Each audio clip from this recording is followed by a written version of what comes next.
What's going on, everybody? I'm Jory Goodman, the Time Teller, here with another T3 off-the-cuff segment, your daily dose of horology news. Now, you can kind of hear I'm still a little bit sick. For those of you who watched my last Saturday live stream, you'd know I had a fever during that broadcast. But right now, I think I've gotten over the worst part of it. It's just a little bit of a head cold. It is 1:33 p.m. Let's get down to business. Today, we're going to be talking about probably one of the most common questions I get, and it pertains to one of the most common watches people buy, which are dive watches. That's right.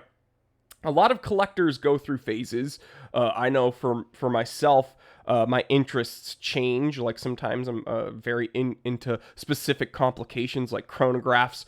Sometimes I'm very into specific genres of watches like field watches. I remember my field watch phase went on for like years and years. But it seems like when people enter the hobby, there's one type of watch everyone gets, and it's a dive watch. I don't know why that is. Probably because they're like the most common watch ever made.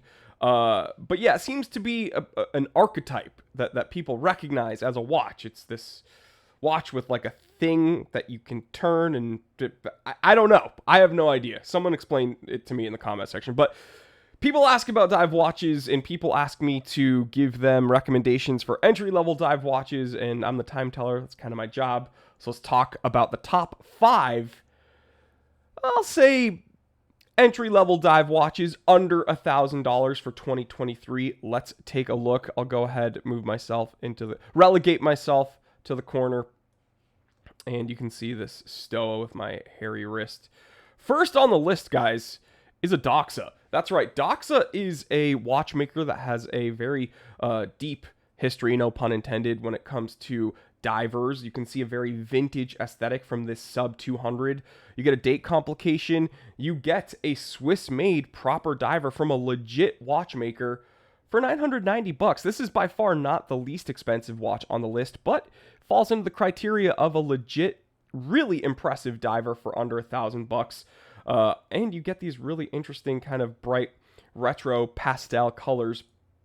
I know Doxa is very well known for their bright orange, and then this blue, and then actually there's even some color on the crown there.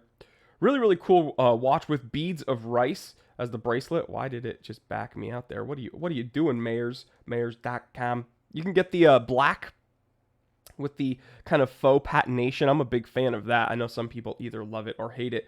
But regardless, it's a 42 millimeter diver with a 200 meter water resistance rating, stainless steel, automatic movement. Again, date complication. I would probably go with the blue or this faux patination. I'm a sucker for it. I know some people absolutely hate it. Love the vintage aesthetic from that crystal just bubbling up atop that bezel. Again, this is not going to be for everyone, but it's on my list of top divers under $1,000 for 2023. Next up, Medo Ocean Star 200. This one has the caliber 80. So again, swatch group. It's essentially the Powermatic 80. It's 80-hour power reserve, great movement, Swiss-made, 200-meter water resistance rating, threaded crown, day-date complication. This one is, a more sleek, modern take on a diver, unlike what we would see from the Doxa, which is a very vintage take. Hold on. Everybody needs to like this episode because Linky is here thinking I'm doing a live stream. He wants to be on camera. All right, Link's not on the list, though. You can't buy him. He's too expensive for you guys. Sapphire crystal. You are getting, again, a threaded crown. Let's see, 42.5 millimeter case diameter, 22 millimeter lugs. So again, going to be a little bit of a thick strap if you want to take it off the bracelet. 42.5 millimeter, blah, blah, blah, blah, blah. So yeah, lug to lug and diameter. Average thickness, 11.8 millimeters thick. So not the thickest dive watch for sure. I actually really dig this. Sleek, kind of understated, simple, right? And again, just under that $1,000 mark. Now moving into a watch that we've taken a look at on this channel. This is the best diver Seiko makes under $500. I wrote that title, and I stand by that statement. SRPE03, lovingly known as the Seiko King Turtle, or as I like to call it, the Seiko Grenade, because look at that fragmentation pattern on that dial. You're getting 45 millimeter case diameter, 47.7 millimeter lug to lug, 13.2 millimeter case thickness, a 4 o'clock crown, a magnifier on that day date, a really nice OD green dial.